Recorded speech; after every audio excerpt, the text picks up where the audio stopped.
Ladies and gentlemen, this may very well be our last official visit to the United States before retiring from office next year.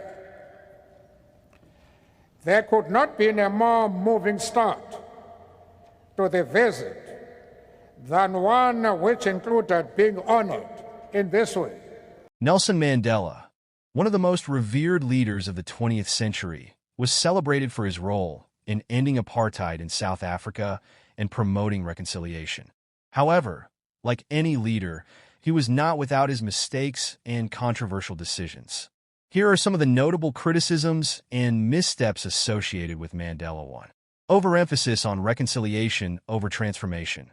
Mandela prioritized reconciliation between South Africa's racial groups, particularly during his presidency 1999–1999. While this helped avoid civil war and foster peace, some critics argue that it came at the expense of addressing economic disparities between racial groups, structural inequalities entrenched by apartheid. Land reform and economic redistribution were minimal during his presidency, leaving many black South Africans in poverty, while wealth remained concentrated among white South Africans.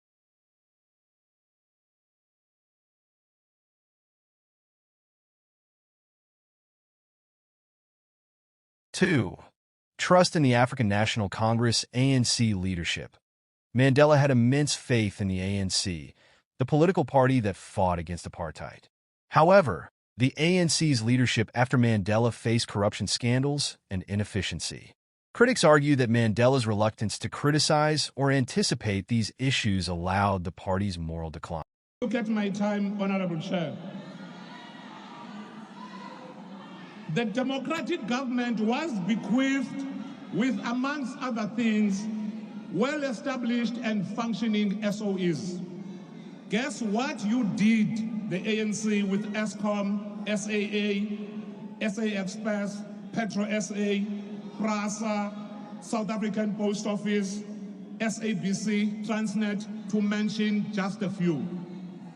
The corrupt ANC government systematically obliterated each of these entities, some to extinction, whilst others are a shadow of their former glory, costing a taxpayer a fortune. The failed ANC government gives credence to unfounded stereotypes that blacks cannot govern and South Africa will be just another failed typical African state. Many South Africans go to bed without food. Others are losing their jobs on a daily basis. Businesses are closing due to load shedding. Is it not shameful the Minister of Arts and Culture, despite all of this, wanted to spend 22 million rands on a 100-meter tall flag? To add insult to injury, South African tourism wants to sponsor Tottenham Hotspur by a nearly 1 billion rands. These are nothing else but a waste of taxpayers' money by a government that is out of touch with the hardships of its citizens. Mr. President, your cadres in the Eastern Cape municipalities have taken rot, maladministration, and corruption to new heights. Public infrastructure is in many municipalities either near or completely collapsed, and Inokum Gijima is leading the pack.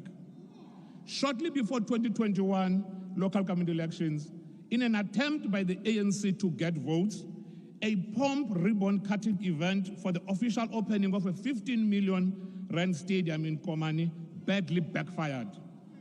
It later transpired that, in fact, this GOAT track called Lesseton Sports Field was costing about 22 million. In February 2022, the cash-strapped Inokum Gijima was at it again. This time they had awarded a tender to construct a mere 6.7 kilometers of road at a cost of 97 million. Industry experts will tell you the cost of constructing 1 kilometer of road will cost you just over R1 million. These days, after shaking an ANC member's hand, you better count your fingers just in case one, if not all of your fingers are missing. Honorable members, let me be clear. The collapse of infrastructure in our municipalities is as a result of a corruption perpetuated with impunity by the ANC. However, it is not all doom and gloom in the Eastern Cape. As the saying goes, every dark cloud has a silver lining. A democratic alliance government in Kocha municipality is that silver lining. Having inherited a bankrupt municipality from a corrupt ANC administration in 2016, the late executive mayor, Elsa van Lingen, together with her team, rolled up their sleeves, got stuck into to clean up an ANC mess. Whilst the country is suffering from load shedding with no plans in place from the governing party except the Minister of Electricity, the executive mayor of Kocha municipality, Horatio Hendricks, and his team is aiming to be less dependent from Eskom. Our government will be undertaking a 6-month feasibility study to determine viability of alternative means of renewable energy and power generation by independent power producers. This study will be completed by the end of June. Kocha has been hardest hit, honorable members. As we move towards closing, Kocha has been hardest hit, honorable members, by the longest drought, and they are working all out to provide clean and drinkable water for their citizens. Honorable President, your time is up. Start clearing up your desk in union buildings. Your time is up. John Vulligate wants the keys. Siyabangena. Zuma's corruption scandals and method of governance have done a huge damage to the ruling African National Congress, ANC, the party Secretary General Gwende Mantashe said on Wednesday. Mantashe said the allegations were damaging the reputation of the ANC and called for a judicial inquiry to investigate the influence of business interests in government. It damages the ANC as a consequence because we are the governing party. Many of the people are cited there as beneficiaries of the Gupta beneficiaries are leaders of the ANC. So we're paying the price for that. Zuma and the Gupta family, wealthy Indian-born businessmen whose companies have contracts with state-owned firms, have been implicated in series of corruption allegations in the last few years. The ANC Secretary General further warned that Zuma risked being removed as head of state after a December conference when a new leader of the ruling African National Congress will be chosen. The ANC lost control of major cities last year in its worst local election results since coming to power, partly due to a drop in public support for Zuma.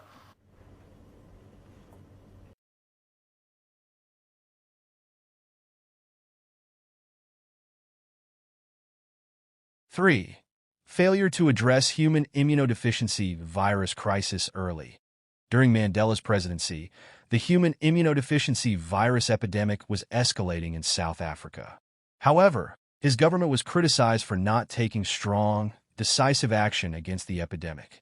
Public health campaigns and education on human immunodeficiency virus were not prioritized. Mandela later admitted that this inaction was a mistake and became a vocal advocate human immunodeficiency virus awareness after leaving office. Is no longer just a disease. It is a human rights issue.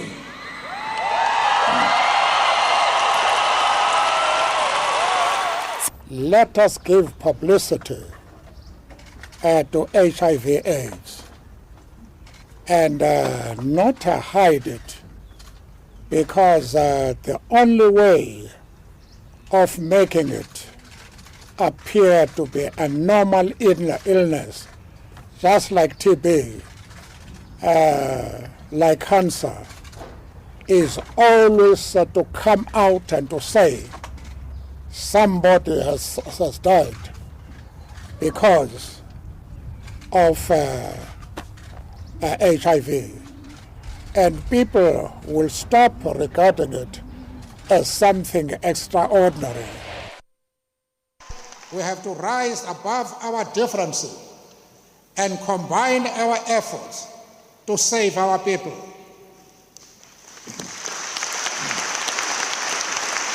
Every time I got the opportunity, I announced that I did suffer from TB. I do so because, as you will have seen from the video, one of the things that kills people is not so much the disease, but the stigma surrounding illnesses like TB, like HIV, like cancer. I ask all leaders in the world, is this acceptable? We know that there are treatments available which restore the immune system, which stop the opportunistic infections, especially TB, and which return AIDS sufferers to good health for several years at least. Is it acceptable that these dying parents had no hope of access to treatment? The simple answer is no.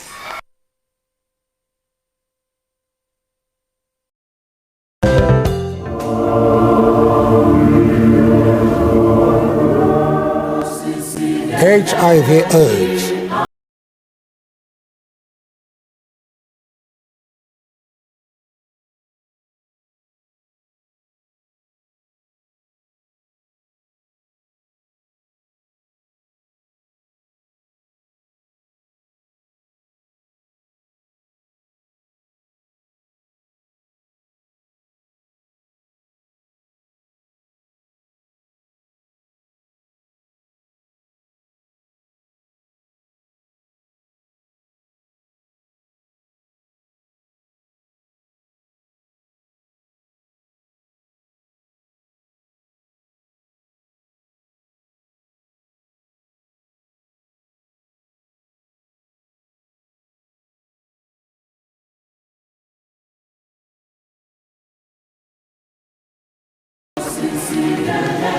Learn about sex before you practice it.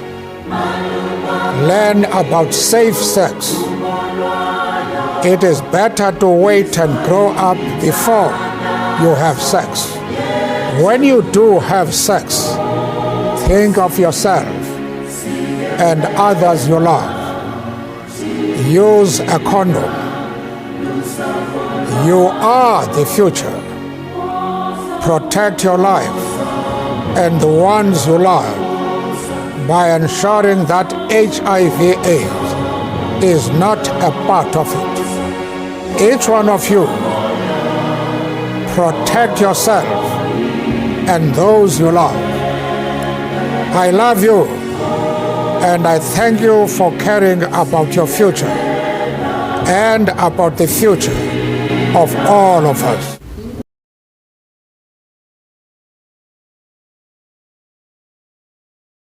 For loyalty to questionable leaders, Mandela was criticized for maintaining friendships and alliances with controversial world leaders, including Fidel Castro Cuba and Muammar Gaddafi Libya, who were viewed as dictators by many.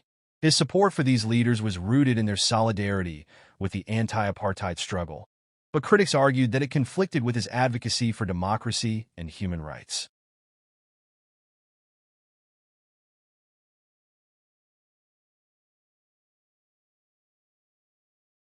Let us move on to our next questioner at the microphone over there. Mr. Edelman. Welcome to America, Mr. Mandela. I'm Ken Edelman. Those of us who share your struggle for human rights and against apartheid have been somewhat disappointed by the models of human rights that you have held up since being released in jail.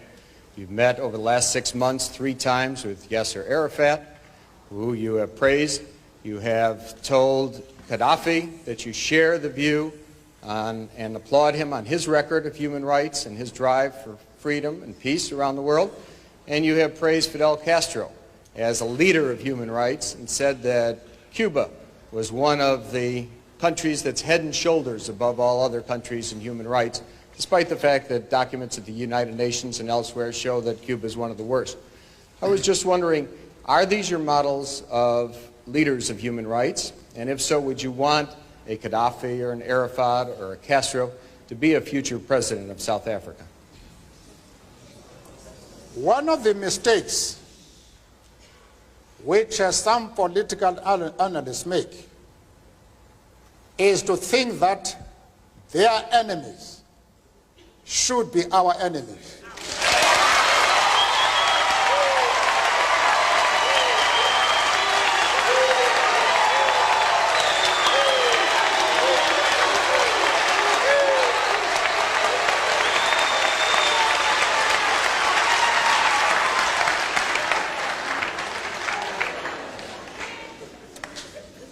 That we can and we will never do. We have our own struggle which we are conducting.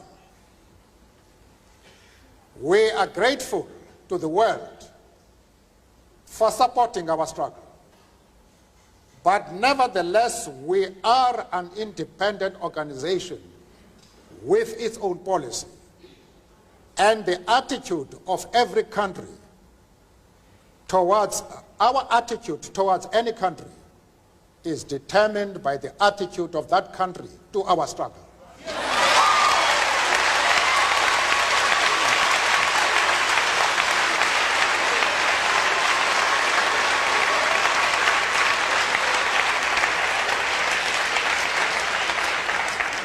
Yasser Arafat,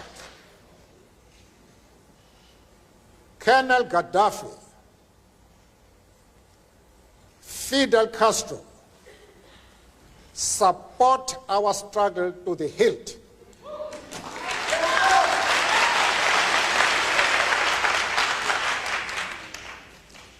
There is no reason whatsoever why we should have any hesitation about hailing their commitment to human rights as they are being demanded in South Africa. Our attitude is based solely on the fact that they fully support the anti-apartheid struggle. They do not support it only in rhetoric. They are placing resources at our disposal for us to win the struggle.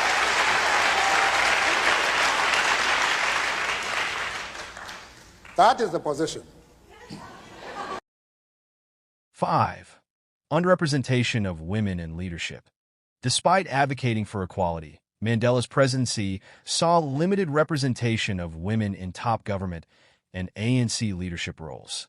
While progress was made, some critics argue it was not enough, given the broader gender inequalities in South Africa.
Your own life. It fortified your morality.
Mandela's commitment to his political cause often came at the expense of his personal life. His first two marriages, to Evelyn Mays and Winnie Madikizela Mandela, ended in divorce. Mandela admitted to prioritizing the anti-apartheid struggle over his family, which led to estranged relationships with his children. Nelson Mandela's mistake and challenges highlight the complexity of leadership and the difficulty of navigating monumental social change. Despite these missteps, his legacy remains one of resilience, forgiveness, and a profound commitment to justice. To R.I.P. Mandela, the greatest of all-time leader. And their political, mass democratic, religious, women, youth, business, traditional and other leaders have played to bring about this conclusion. Not least amongst them is my second Deputy President, the Honorable F.W. de Klerk.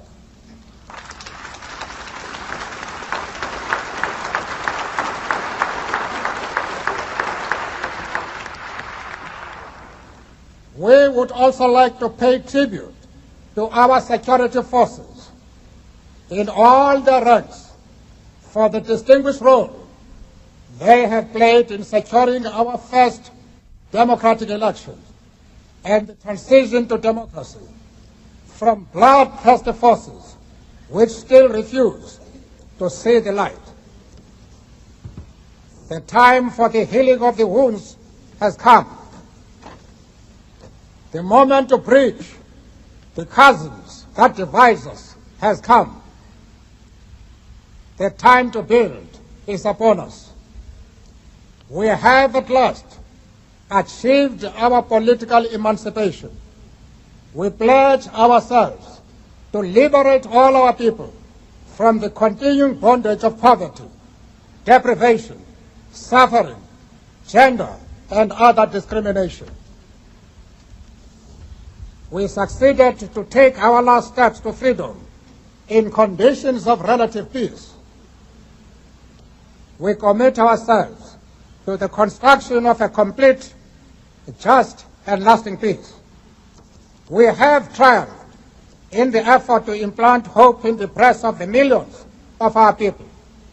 We enter into a covenant that we shall build a society in which all South Africans, both black and white, will be able to walk tall without any fear in their hearts, assured of their inalienable right to human dignity, a rainbow nation at peace with itself and the world.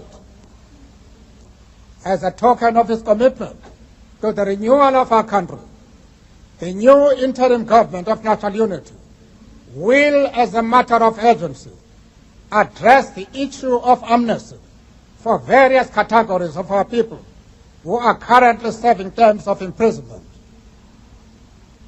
We dedicate this day to all the heroes and heroines in this country and the rest of the world who sacrificed in many ways and surrendered their lives so that we could be free. Their dreams have become reality. Freedom is their reward. We are both humbled and elevated by the honor and privilege that you, the people of South Africa, have bestowed on us as the first president of a united, democratic, non-racial, and non-sexist South Africa to lead our country out of the valley of darkness. We understand it still that there is no easy road to freedom. We know it well that none of us acting alone can achieve success. We must therefore act together as a united people for national reconciliation, for nation building, for the birth of a new world. Let there be justice for all. Let there be peace for all. Let there be work, bread, water, and salt for all. Let each know that for each, the body, the mind, and the soul have been freed to fulfill themselves. Never, never, and never again shall it be that this beautiful land will again experience the oppression of one by another and suffer the